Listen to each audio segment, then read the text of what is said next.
Assalamualaikum warahmatullahi wabarakatuh. Salam sejahtera untuk kita semua. Perkenalkan, nama saya Sofyan Apandi, SPOM-MKOM, dosen dari Universitas Pamulang, Program Studi Teknik Informatika, Fakultas Ilmu Komputer. Pada kesempatan hari ini, saya akan mendeskripsikan mata kuliah Basis Data 1.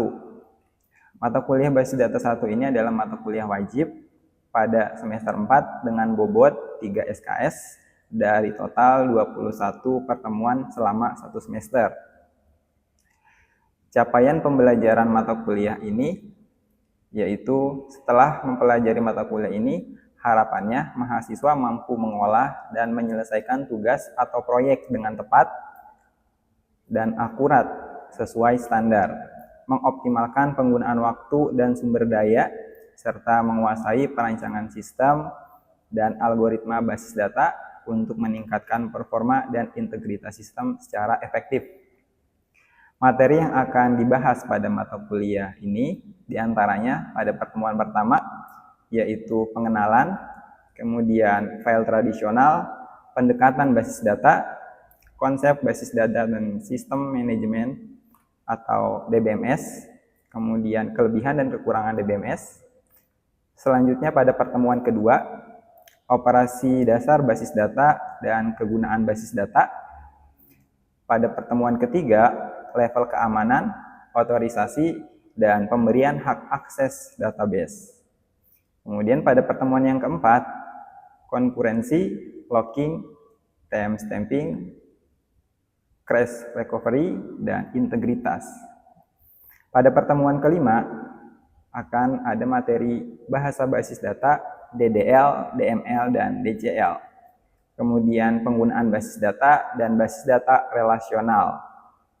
Pertemuan ke-6, pendekatan basis data relasional, perancangan basis data, model data konseptual, model data logikal, dan model data fiskal. Pada pertemuan ke-7, aljabar relasional, operasi aljabar relasional, kalkulus relasional, dan operasi kalkulus relasional.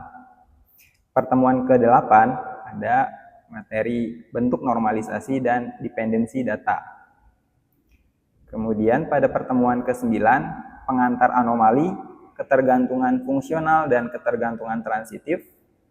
Pertemuan ke-10 studi kasus terkait normalisasi dan membangun IRD dari hasil normalisasi.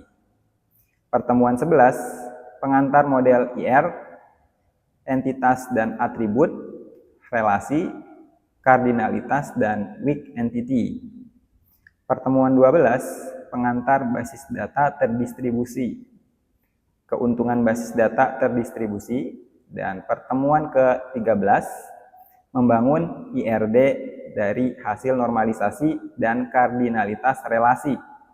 Pada pertemuan 14, pengantar database manajemen sistem atau DBMS, komponen dari DBMS, dan keuntungan serta kekurangan database manajemen sistem. Pertemuan 15, pengantar SQL atau Structured Query Language, sejarah dan fungsinya. Pertemuan 16, pengantar DDL, create, alter, dan drop. Pertemuan 17, pengantar DML, select, update, delete, dan insert.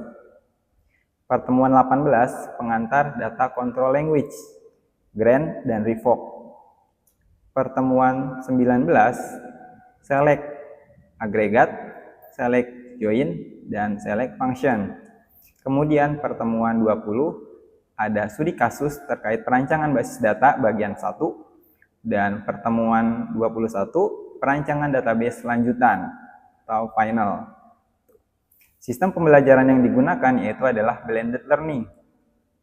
Metode pembelajaran menggabungkan pembelajaran tatap muka atau offline dengan pembelajaran daring atau online. Metode pembelajaran tatap muka yaitu dengan berinteraksi menjelaskan kepada mahasiswa, tanya jawab, latihan, dan juga praktik. Metode pembelajaran daring yaitu dengan berinteraksi kepada mahasiswa melalui media LMS atau Learning Management System yang dapat diakses melalui mentari.edge.id. Sistem penilaian yang saya gunakan adalah pembobotan, yaitu 10% dari kehadiran, 20% dari tugas individu, kelompok, ataupun keaktifan, kemudian 30% dari UTS, dan 40% dari UAS. Nah, berikut saya tampilkan video pembelajaran basis data 1, pertemuan ke-17. Pembahasannya terkait pengantar DML, select, insert, update, dan delete. Sekian, selamat menyaksikan video pembelajaran. Ya, Assalamualaikum warahmatullahi wabarakatuh. Waalaikumsalam warahmatullahi wabarakatuh. Gimana kabarnya teman-teman? Sehat ya? Oke, alhamdulillah. Ya, mungkin sebelum kita mulai ke materi, saya mau absen dulu ya, yang hadir hari ini.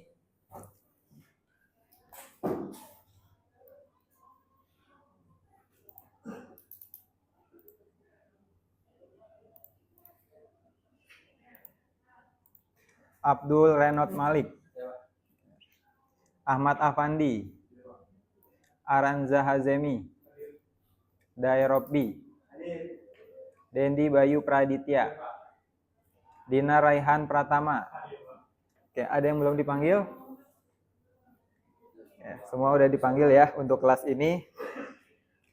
Selanjutnya, oke, kita sebelum masuk ke materi pertemuan 17 hari ini, ya, pertemuan sebelumnya kita sudah membahas tentang yang namanya DDL ya, Data Definition Language ya. Data Definition Language ini adalah untuk membuat atau membangun struktur basis data, teman-teman.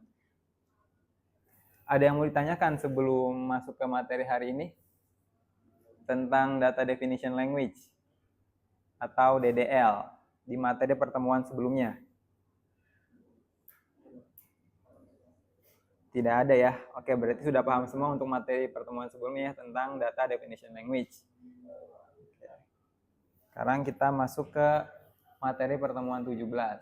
Ya, di materi pertemuan 17 kita akan membahas tentang masih sama, yaitu tentang struktur query language ya. Jadi di struktur query language ini ada 3 bahasa ya. Ada data definition language yang pekan kemarin sudah kita bahas. Kemudian pekan ini kita akan membahas tentang data manipulation language atau materi yang digunakan untuk melakukan manipulasi terhadap basis data ya, perintah-perintah yang akan kita gunakan untuk melakukan manipulasi basis data.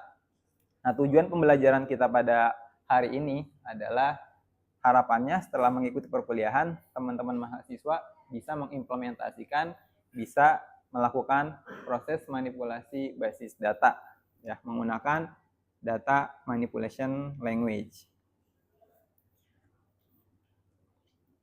Kita masuk ke materi ya. Jadi materi atau konsep dari data manipulation language itu adalah subset untuk melakukan manipulasi tupel-tupel terhadap basis data relasional ya. Kalimat ini ada turunannya, yaitu menyediakan 4 pernyataan di dalam data manipulation language, yaitu yang pertama ada perintah select, insert, update, dan delete ya. Select ini digunakan untuk meminta informasi dari basis data ya. Jadi data-data yang telah tersimpan kita panggil kembali atau kita tampilkan menggunakan perintah select ya. Kemudian ada perintah insert ya. Insert ini adalah untuk melakukan penyisipan atau penambahan data pada tabel di suatu basis data. Kemudian ada yang ketiga, yaitu perintah update. Update ini digunakan untuk melakukan perubahan atau pembaruan terhadap suatu data pada tabel di dalam basis data gitu ya. Kemudian ada juga perintah yang keempat, yaitu perintah delete. Nah, delete ini adalah untuk melakukan penghapusan data pada suatu tabel di dalam basis data. Nah, ya mungkin teman-teman juga sudah pernah ya dengar perintah di DML ini ya. yaitu ada 4, select, insert, update, dan delete. Kemudian di sini penjelasan terkait perintah select ya. Seperti yang tadi di awal, yaitu select ini kita gunakan untuk menampilkan sebuah data atau beberapa data yang sudah kita simpan sebelumnya. Nah, select ini tidak mempengaruhi apapun terhadap data ya. Karena kita hanya memanggil atau menampilkan data yang telah tersimpan di dalam basis data. Sementara untuk perintah update, insert, dan delete ini itu berpengaruh terhadap isi dari basis data. Nah, kemudian perintah yang kedua di sini ada perintah insert ya. Insert itu adalah perintah untuk penyisipan basis data atau penyisipan data. Nah, penyisipan data ini di dalam insert terbagi menjadi 2. Yang pertama yaitu insert yang digunakan atau memungkinkan satu baris data disisipkan ke dalam tabel. Jadi hanya satu baris data tunggal untuk insert tipe yang pertama. Kemudian untuk insert tipe yang kedua di sini memungkinkan banyak baris sekaligus dikopikan ke satu tabel atau lebih. Ya, jadi konsep yang pertama ini satu baris tunggal. Kalau yang kedua ini banyak data yang dikopikan langsung ke dalam basis data. Itu ada 2 perintah insertnya ya. Kita masuk ke bentuk yang pertama ya. Jadi bentuk yang pertama ini sintaksnya bisa teman-teman lihat ya. Di sini insert into nama tabel, kemudian daftar kolom, value, daftar nilai ya. Jadi insert ini klausa yang digunakan untuk spesifik nama tabel di mana data bisa ditambahkan. Ya, tabelnya kita sebutkan, insertnya ke tabel apa gitu ya. Kemudian daftar kolom. Nah, daftar kolomnya kita sebutkan kolom apa saja yang akan kita insert atau kita sisipkan data di kolom tersebut ya. Kemudian value. Nah, value ini klausa yang spesifik ya terhadap nilai yang akan disisipkan ke kolom-kolom yang telah kita sebutkan tadi gitu ya. Jadi di sini daftar nilai dan daftar kolom ya. Jadi untuk daftar kolom ini dipisahkan oleh tanda koma, sedangkan daftar nilai nanti dipisahkan oleh tanda petik dan koma juga ya. Lanjutan. Nah, di sini ya. Ini adalah contohnya. Contoh sintaks untuk perintah insert. Jadi di dalam perintah insert nih, insert into mahasiswa contohnya. Jadi kita memasukkan nilai ke dalam tabel mahasiswa. Nilainya di sini. Di sini ada urutan nilai yang sesuai dengan di dalam tabel ya, kolom-kolomnya disesuaikan dengan tabel yang ada di dalam sini ya. Nah, kemudian diperhatikan di sini ada catatan bahwa ketika kita memasukkan nilai di sini ada petik. Nah, petik ini digunakan untuk tipe-tipe data selain integer, number, dan money ya. Jadi petik ini kita gunakan selain untuk ini ya, seperti karakter, string gitu ya. Jadi kita gunakan petik. Jadi untuk angka-angka yang nantinya kita gunakan untuk proses kalkulasi atau perhitungan, kita tidak gunakan petik-petik ini. Dan ada di sini pengecualian untuk beberapa tools yang bisa digunakan seperti Microsoft SQL Server. Ini kita bisa memasukkan seluruh data. MySQL, Oracle, ya ini kita bisa memasukkan seluruh datanya sekaligus. Berbeda dengan Microsoft Access. Nah ini dia dimasukkan per record. Jadi satu-satu record yang dimasukkan untuk Microsoft SQL, Microsoft Access gitu ya. Nah, ini adalah bentuk yang kedua, teman-teman. Nah, di bentuk yang kedua ini kita bisa mengkopikan seluruh data ya. Jadi data-data yang ada kita bisa kopikan secara langsung sekaligus. Jadi kita bisa memasukkan banyak data sekaligus ke dalam tabel. Nah, ini perintah bentuk yang kedua ini kita harus punya datanya dulu ya. Jadi sintaks umum yang kita gunakan untuk melakukan insert ke dalam tabel dengan banyak data yaitu insert into nama tabel, kemudian daftar kolom, kemudian ada perintah select. Nah, select ini adalah data-data yang nantinya akan kita pindahkan ke tabel. Ya, agar lebih jelas di sini. Ya. Jadi kita harus selalu menspesifikasikan nilai-nilai untuk kunci utama dan kolom-kolom yang dinyatakan sebagai not null. Jadi wajib diisi ya. Tabelnya kita buat dulu strukturnya. Tapi untuk ini contoh yang selanjutnya kita langsung nih. Jadi kita langsung buat sekaligus copy strukturnya ya. Select, kemudian bintang, into mata kuliah baru ya. Jadi langsung kita buat nih, ini tabel, kita langsung buat di dalam perintahnya from mata kuliah ya. Jadi kita langsung sekaligus, kalau tadi kita buat dulu tabelnya, strukturnya, baru kita ambil datanya dari tabel yang telah ada. Nah, di sini kita langsung membuat sekaligus mengcopy dari struktur yang sudah ada ya. Jadi kita punya tabel mata kuliah, kita mau copy isi sekaligus strukturnya. Jadi di mata kuliah misalnya ini ada 5 kolom, ya sekaligus 5-5-nya dengan tipe data dan lebar data yang sama, kita copy ke tabel mata kuliah baru, sekaligus data isinya. Di mata kuliah misalnya ada data 150 data gitu ya. Ya semuanya langsung ikut ke copy ke dalam tabel yang baru nih, mata kuliah baru. Seperti itu. Nah ini juga masuk ke dalam kriteria bentuk insert yang kedua. Seperti itu. Selanjutnya, ini contohnya, contoh lagi ya, contoh lain misalnya kita ingin mengcopy tabel mahasiswa dan jurusan ya. Selain kita bisa melakukan input dan copy dari satu tabel, kita juga bisa input dan copy dari 2 tabel ke dalam sebuah tabel yang satu gitu ya. Sampai di sini ada yang mau ditanyakan teman-teman?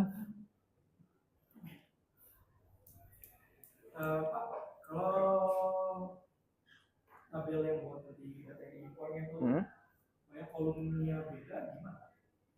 Kalau kolomnya beda, kita spesifikasikan. Kalau kolom kita tidak harus memilih semua kolom. Ya, kayak seperti ini. Di dalam tabel mahasiswa yang kita ambil hanya kolom ini aja, NIM, nama, jenis kelamin, alamat. Nah, mungkin kolom yang ada di dalam tabel mahasiswa bisa jadi lebih dari 5 atau mungkin lebih banyak gitu ya. Ada alamat, tempat tinggal, kemudian ada jenis kelamin dan lain sebagainya gitu ya.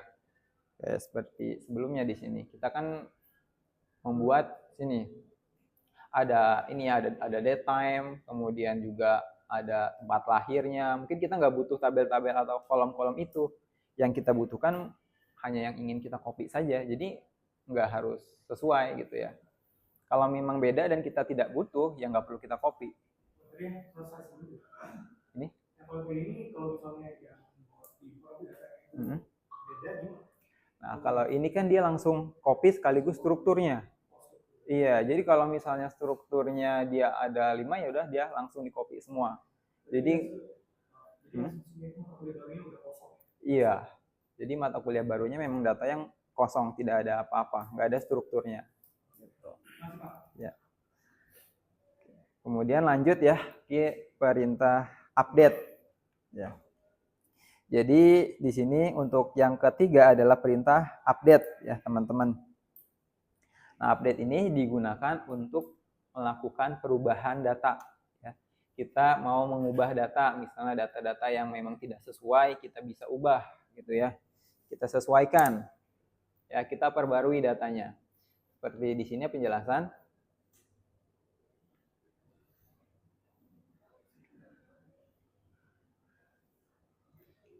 Jadi kalimat update memungkinkan kita untuk modifikasi satu nilai kolom ya ataupun lebih untuk data tabel yang telah ada.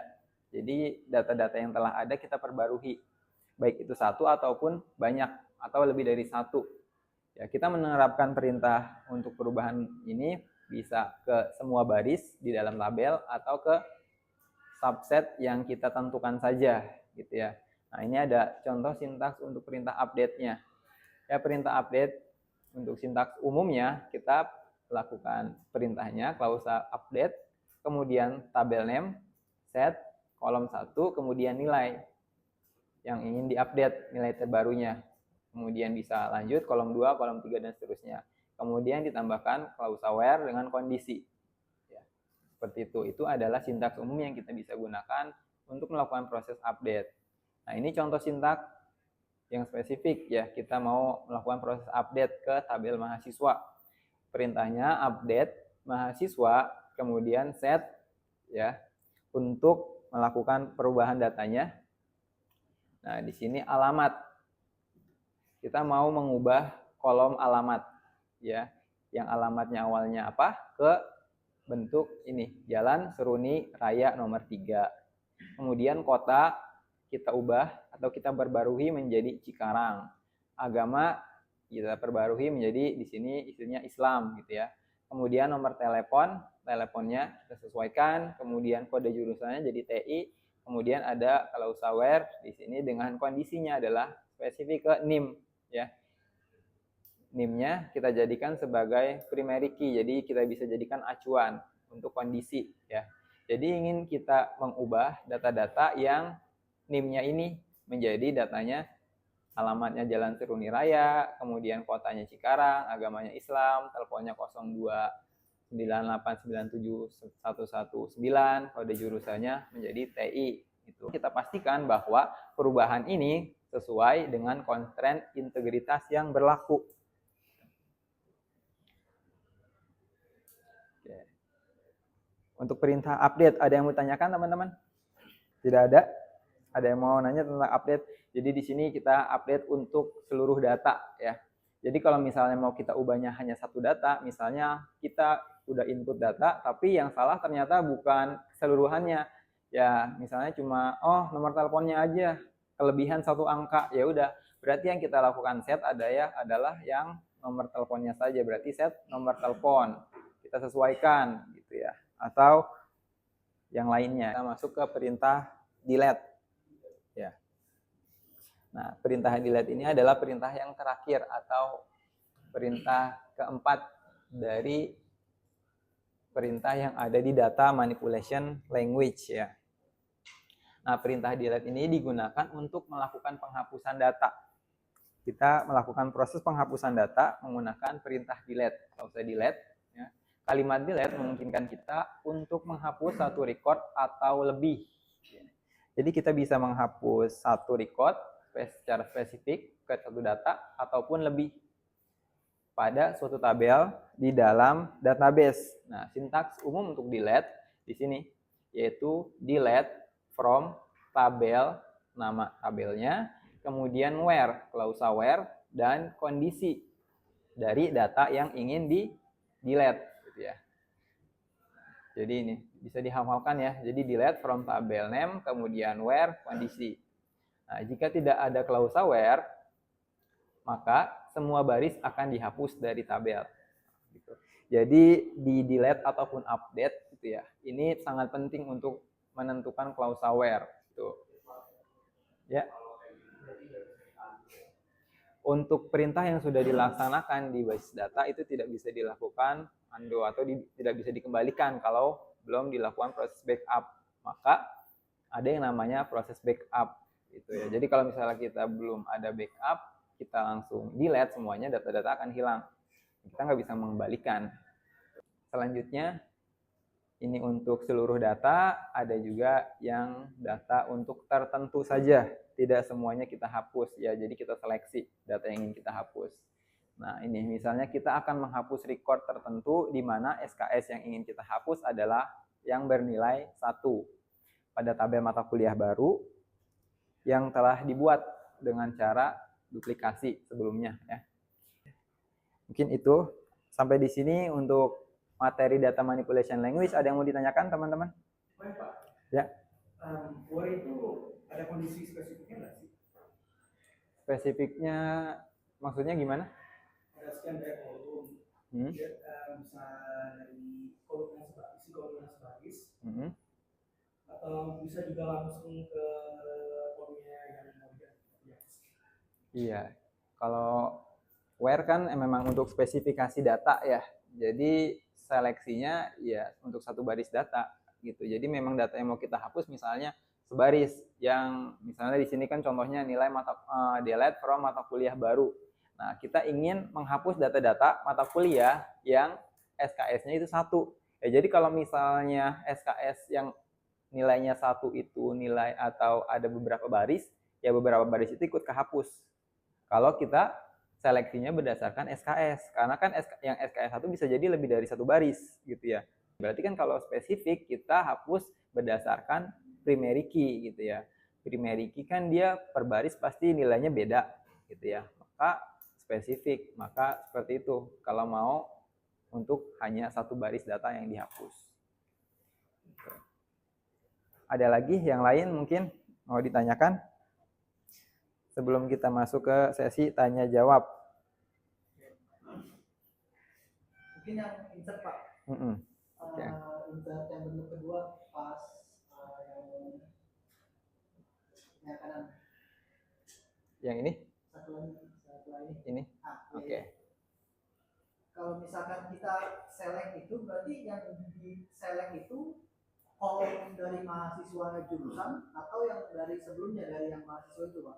Yang harus kita sebutin di select pertama kali itu. Select yang pertama kali adalah yang mau kita input. Berarti kolom dari si mahasiswa jurusannya, bukan iya. Kolom dari mahasiswa sama jurusan yang join itu? Bukan. Jadi yang pertama kita input atau kita select di sini perintahnya adalah name, nama, kemudian jenis kelamin, alamat, dan nama jurusan, jenjang. Ini ada pada tabel mahasiswa jurusan. Jadi kita menyebutkan yang mau diinput dulu di tabel tujuan. Tujuannya adalah mahasiswa jurusan. Nah, asalnya adalah dari sini, dari tabel mahasiswa dan tabel jurusan gitu. Jadi kita tuju dulu tabel tujuannya. Kita tulis dulu tabel tujuannya, kolom-kolomnya apa aja.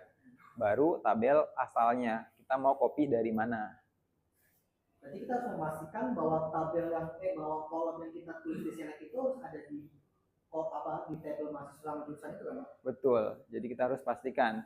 Jadi memang benar-benar ada gitu ya. NIM, nama, jenis kelamin ini harus ada nih sebelumnya. Jadi ketika kita membuat ya tadi kita sudah pastikan ini memang ada. Karena kita mau menginputkan data-data ini dari tabel yang berbeda. Dan di tabel yang asalnya pun kita harus pastikan data-data ini ada gitu ya.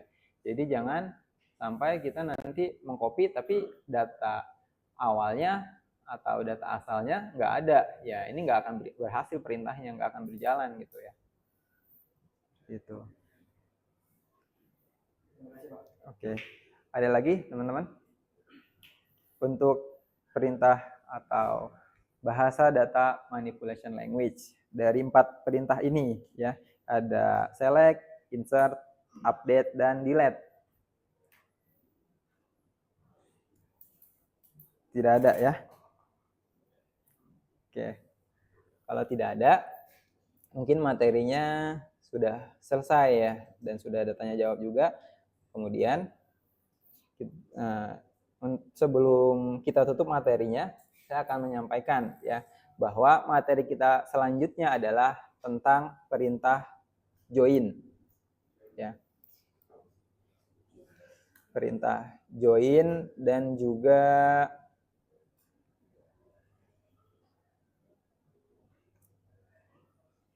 agregat ya, fungsi agregat, fungsi join ya. Di kelas ini belum disampaikan ya untuk materi join dan agregat ya.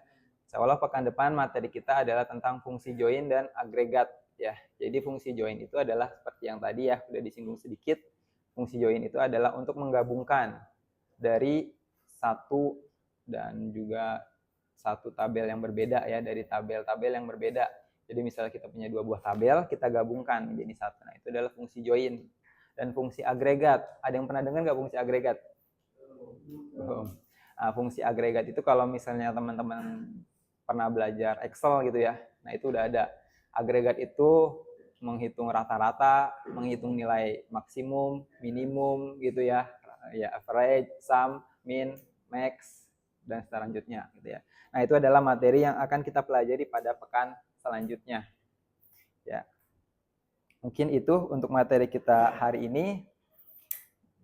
Dan mungkin kita akhiri saja ya, jika sudah tidak ada lagi yang mau ditanyakan untuk materi kita pada pertemuan hari ini.